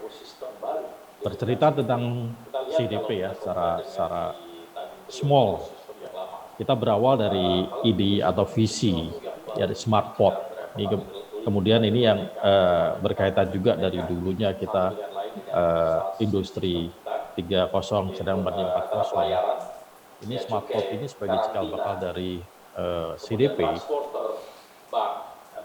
di mana kita mulai dengan automatisasi, sekarang kita small application dengan digitalisasi. Di sini awal dari ide Cikarang Dry Port adalah menyambungkan ekosistem baru di lingkungan CDP. Kita lihat kalau kita compare dengan di Tanjung Priok, itu ekosistem yang lama. Kalau ekosistem ini sesuatu yang baru di Cikarang Dry Port atau di lingkungan Jababeka, di mana kita mengkonekkan satu dengan lain dengan sistem kita, yaitu antara pelayaran, bea cukai, karantina, kemudian transporter, bank, yang terakhir adalah bank, karena aplikasi kita terakhir bisa melakukan payment menggunakan aplikasi MyCDP, di mana customer tidak perlu melakukan proses payment lagi dengan melalui manual ataupun ke loket, tapi bisa melakukan melalui aplikasi tersebut. Ekspektasi dari kami adalah bahwa membawa pengalaman baru bagi customer, di mana tujuan akhir dari itu adalah menjadi lebih efektif, menjadi lebih efisien, dan lebih kompetitif. Ujung-ujungnya adalah dengan disruption atau perubahan dari otomatisasi, digitalisasi, macam-macam, kita membuat sesuatu yang baru atau menjadi model bisnis yang baru. Itu yang di-expect dari kita. Dengan adanya kita terkonek, sharing data, sharing truk ya, dalam artian kita sharing ekonomi dalam satu platform kita, itu akan tercipta suatu efektif dan efisien di lingkungan customer yang ada di Cikarang Dry Port. Lebih luas kita melihat proses digitalisasi ini dalam memasuki era industri 4.0 di bidang logistik. Kita bisa melihat nih, kita udah mulai ada blockchain, beberapa platform internasional juga approach kita mengenai blockchain tersebut, digital platform, kita juga udah tahu beberapa digital platform untuk marketplace macam-macam sudah ada juga. Otomatisasi di beberapa pergudangan juga udah mulai menggunakan otomatisasi. Di kita sendiri juga udah mulai starting dengan menggunakan automatic gate yang tersambung dengan sistem kami. Artificial intelligence saat ini belum, tapi itu bakalnya itu akan menjadi kebutuhan di logistik untuk di proses distribusi. Augmented reality ini juga nanti akan membantu untuk pergudangan dan lain-lain, dan apapun di terminal itu akan banyak membantu apabila ini sudah diberlakukan di bidang logistik atau paling enggak di facility yang sudah kita bangun. Kemudian cloud system, semua orang sudah tahu bahwasanya sekarang udah penggunaan cloud system tidak mandatory lah, bahwasanya anytime anywhere kita bisa akses apa yang kita punya atau data yang kita punya. Kemudian secara detail perkembangan CDP sendiri untuk mendukung industri 4.0 dari sisi logistik. Kita melihat saat ini implementasi kegiatan dalam terminal CDP sendiri. Sudah dari awal kita sudah menggunakan sistem yang terintegrasi ya, sehingga customer maupun stakeholder bisa melakukan proses pengecekan dalam satu sistem. Kemudian semua kegiatan bisa juga dicek melalui website, penerapan AutoGate tadi juga sudah sampaikan, dan terakhir adalah aplikasi mobile yang kita sebut adalah MyCDP untuk membantu kegiatan dari tenant ataupun dari customer kita melakukan proses A sampai Z di facility kami. Itu sedikit dari kami. Dan pada intinya adalah dari kami tidak hanya membangun platform, membangun infrastruktur itu untuk mendukung ke arah supporting Industri 4.0, tetapi yang kita lakukan juga untuk lebih kepada SDM kita yang akan kita support. Saat ini juga kita improve untuk bisa dengan teknologi yang baru, juga teknologi yang advance, juga orang-orangnya kita yang mengendalikan juga sudah ke arah yang lebih advance. Itu kurang lebih gambaran yang ada di Cikarang Dry Port. Dan sekali lagi mungkin ada sedikit tambahan juga untuk mensupport lah kegiatan tenant maupun customer di masa yang akan datang ataupun starting dari tahun ini, bahwasanya kita sudah masuk ke mempunyai fasilitas certified sebagai authorized economic, jadi kita udah AEO terminal maupun gudang kita sudah bersertifikasi AEO. Jadi dengan terkoneknya sistem tersebut atau sistem yang nantinya dari Bapak Ibu yang sudah berjalan itu lebih memudahkan karena kita sudah masuk ke area atau kita sudah bersertifikasi AEO.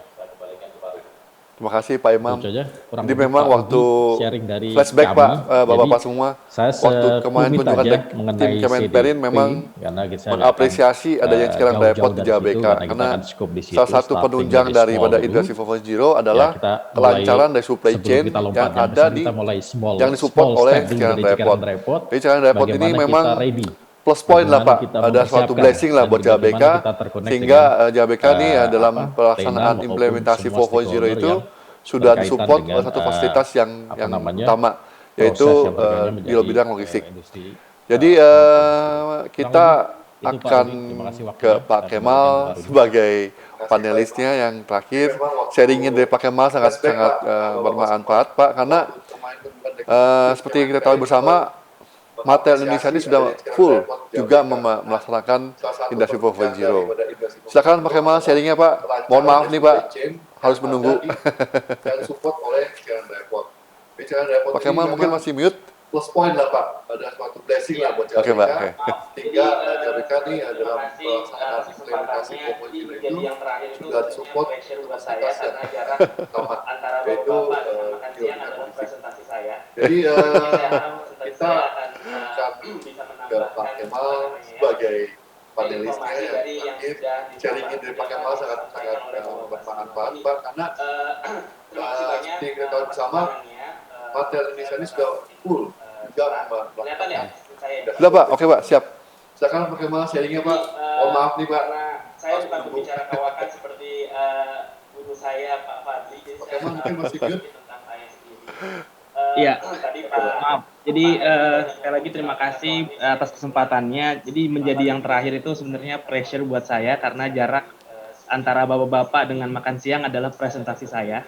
Jadi saya harap presentasi saya akan bisa menambahkan informasi dari yang sudah disampaikan oleh bapak-bapak semua. Jadi terima kasih banyak atas undangannya. Saya bakal bikin cepat. Kelihatan ya screen saya ya Pak Ibu? Jadi karena saya bukan pembicara kawakan seperti guru saya Pak Fadli, jadi saya kenalan dulu sedikit tentang saya sendiri. Tadi Pak Henry banyak ngomong tentang mekatronik. Saya kebetulan dengan seperti Pak Fadli juga saya jurusan mekatronik. Saya lulusan dari Susciano University. Dapat PhD dari Paulus Universitas di Jerman.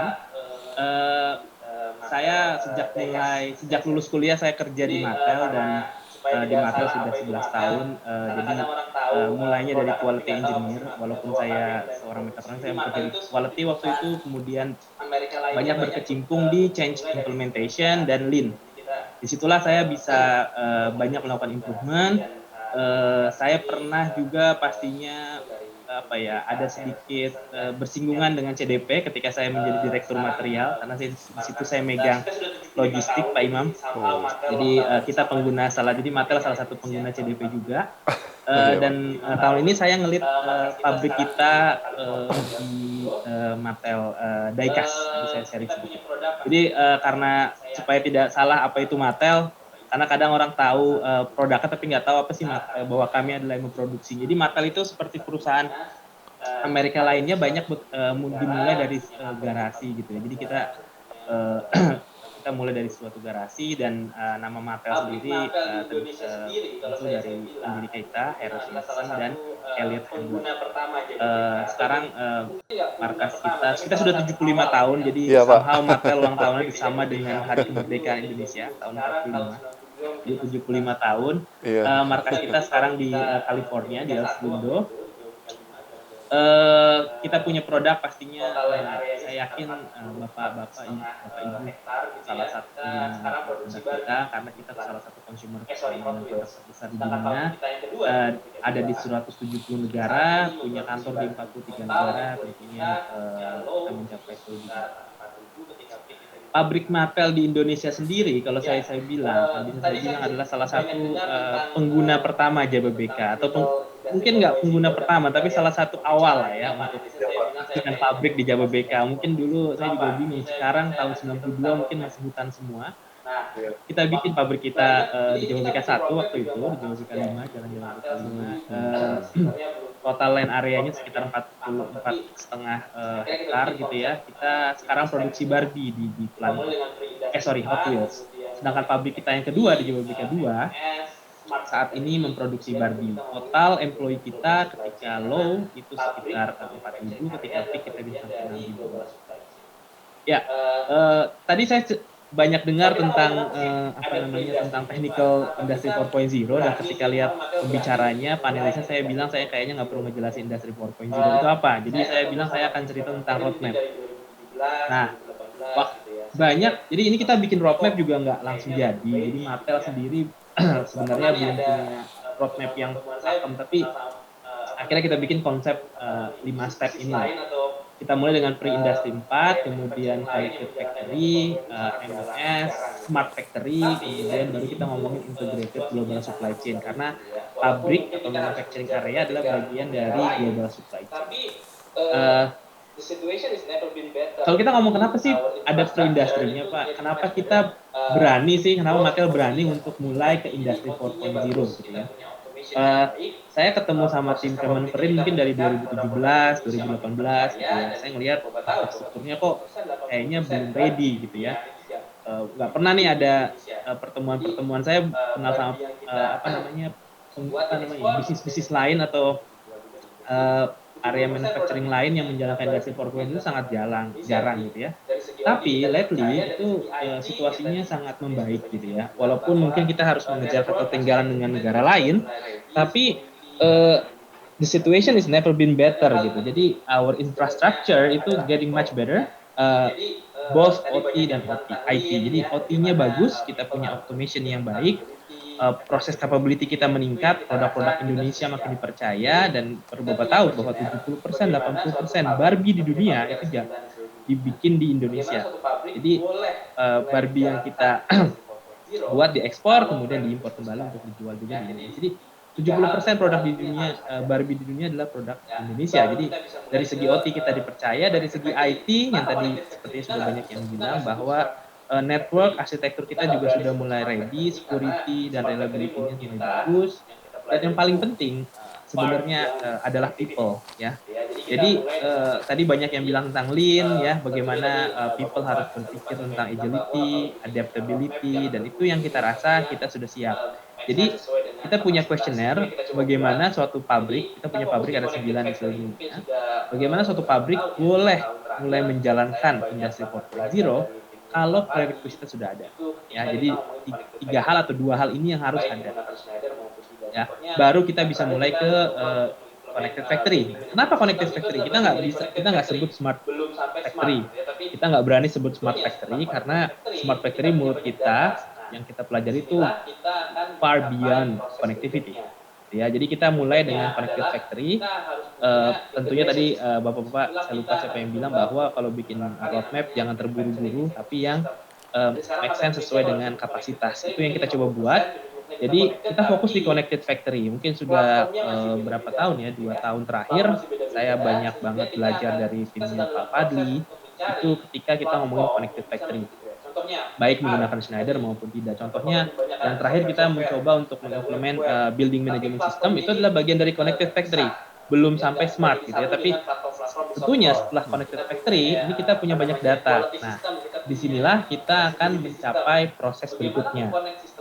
Berikutnya adalah kita harus punya integration system. Disitulah kita akan mencoba untuk menerapkan yang namanya manufacturing execution system. Jadi sekarang material Indonesia kalau disebut connected factory mungkin 50%, 70% kita connected, tapi platformnya masih beda-beda gitu ya.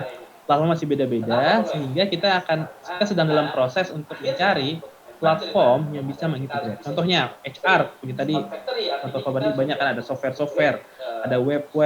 Tapi platformnya ini terpisah gitu ya, nggak jadi satu dengan platform-platform di soft floor. Kita punya quality system, kita punya traceability system. Nah, bagaimana mengconnect sistem ini menjadi satu, itulah yang kita canangkan di 2021 2022.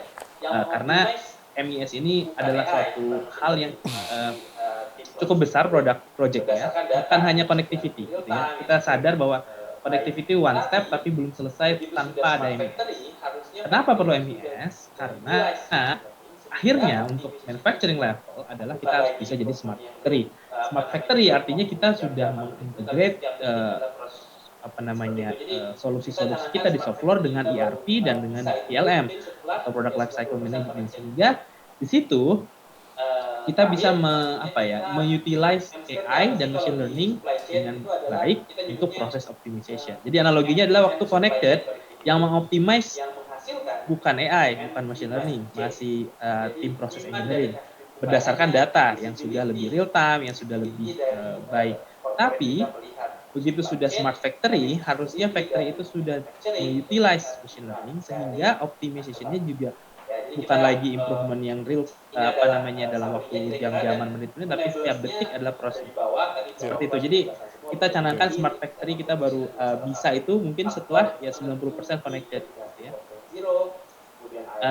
Terakhir pastinya kita end state-nya apa sih kalau di supply chain, itu adalah kita nyebutnya end-to-end supply chain connectivity yang menghasilkan end-to-end demand chain. Jadi demand dari bukan hanya visibility dari corporate kita melihat supply chain, tapi visibility dari manufacturing untuk melihat demand dari customer. Ya, jadi kita ini adalah summary-nya kira-kira, dan enablers-nya ada di bawah. Tadi bapak-bapak sudah jelaskan semua bagaimana lean dan automation adalah salah satu faktor penentu di pre-industry 4.0. Kemudian IoT dan sensor muncul ke cloud-based, analytics, machine learning AI, kemudian baru kita ngomong enable teman-teman itu mempunyai rate of process improvement dan problem solving yang lebih cepat dibandingkan yang pernah kita lihat gitu ya. Dan ini salah satu opportunity. Yang terakhir ngomong sustainable. Jadi ya at the end kalau manufacturing itu lebih efisien, lebih produktif, pastinya akan ada sustainability improvement yang kita bisa raih. Jadi at the end kita nggak akan ngomongin sustainability.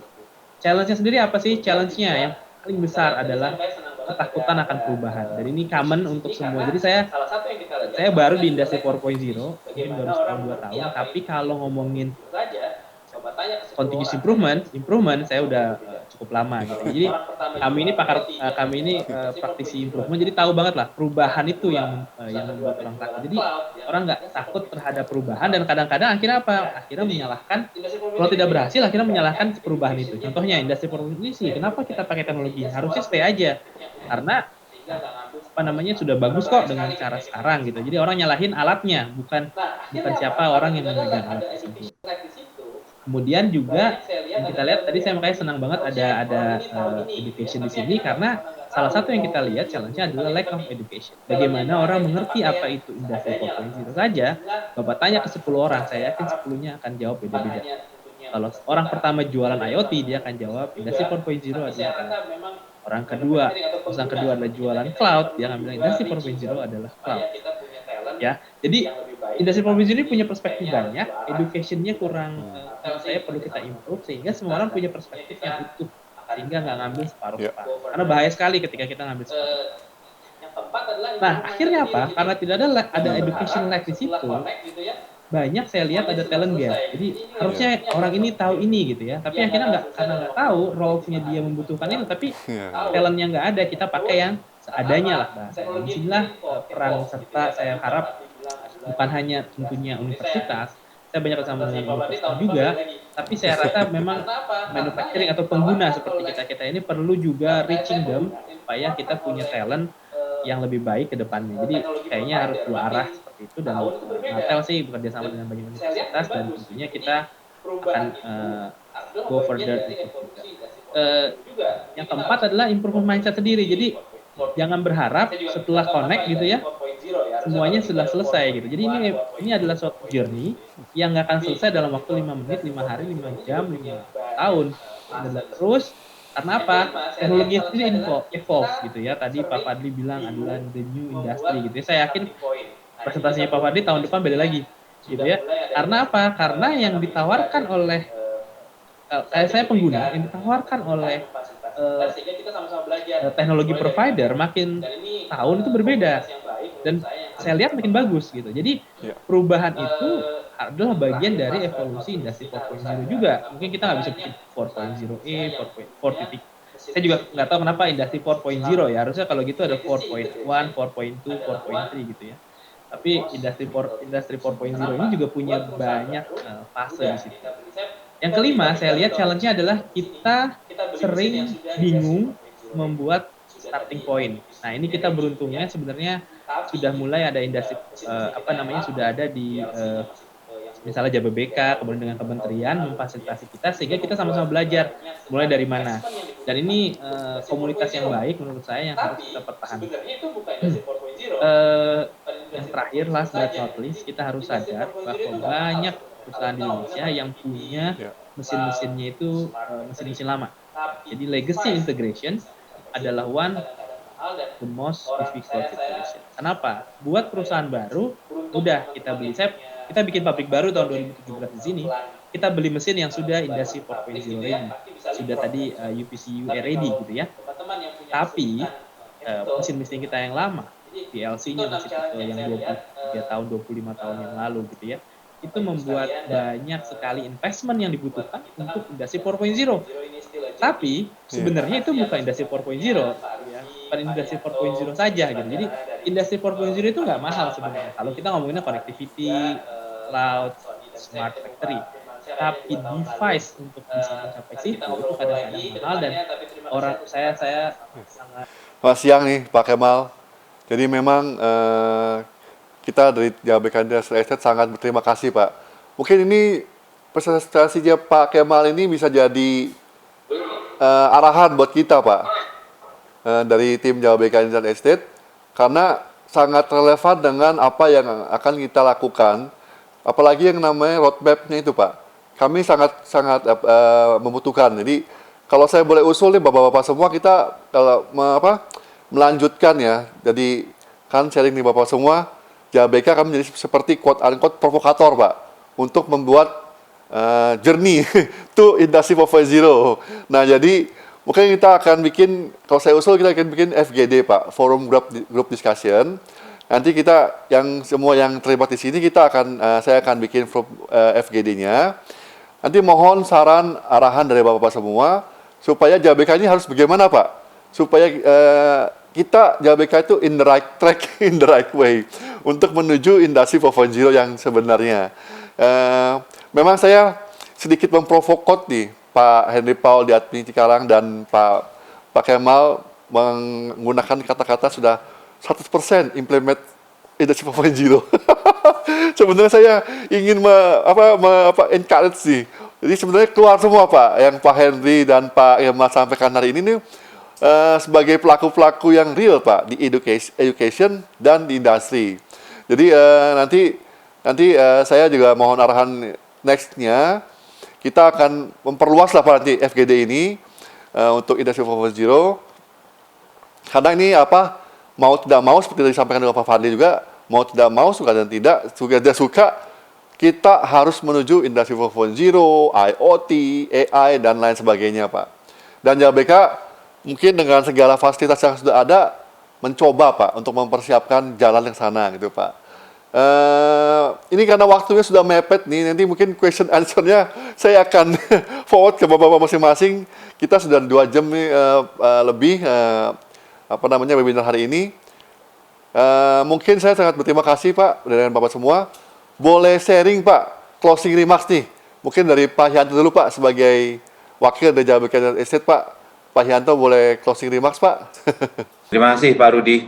Jadi Bapak-Bapak panelis dan Bapak Ibu semua, ini satu pengalaman yang luar biasa di mana kita benar-benar sekarang tahu mengenai Industri 4.0 ya. Sekarang saatnya kita, kalau belum menerapkan Industri 4.0, kita juga berharap kesempatan hari ini menjadi modal bagi kita semua, sehingga di dalam kita menjalankan bisnis kita bisa tahu manfaat, tantangan, dan peluangnya. Demikian Bapak, terima kasih. Ya, terima kasih Pak. Mungkin dari Pak Henry Paul, closing remarks Pak, dari wakil dari education. Ya Pak, kalau dari edukasi kita melihatnya ke arah SDM, jadi Industri 4.0 seperti tadi disampaikan beberapa teman panelis, tidak mengurangi jumlah pekerja, tetapi lebih nantinya mengarahkan atau mencerdaskan pekerja, jadi tuntutannya pasti akan lebih. Jadi itu yang harus dipahami bersama-sama, jadi ke depan Industri 4.0 sudah tidak terhindarkan. Nah, bagaimana kami dari sisi penyiapan SDM dan JABK mungkin dari infrastruktur, teknologi dari tempat lain bersinergi untuk menyiapkan ke sana. Jadi SDM kuncinya harus di-upgrade mengarah Industri 4.0. Demikian, Pak. Terima kasih Pak Henry. Pak Fadli, Pak, mungkin ada closing remarks, Pak. Ya, makasih Bapak-Bapak semua, Bapak Ibu. Kalau dari saya simple, the future is now. We need to start, let's collaborate, and together we can.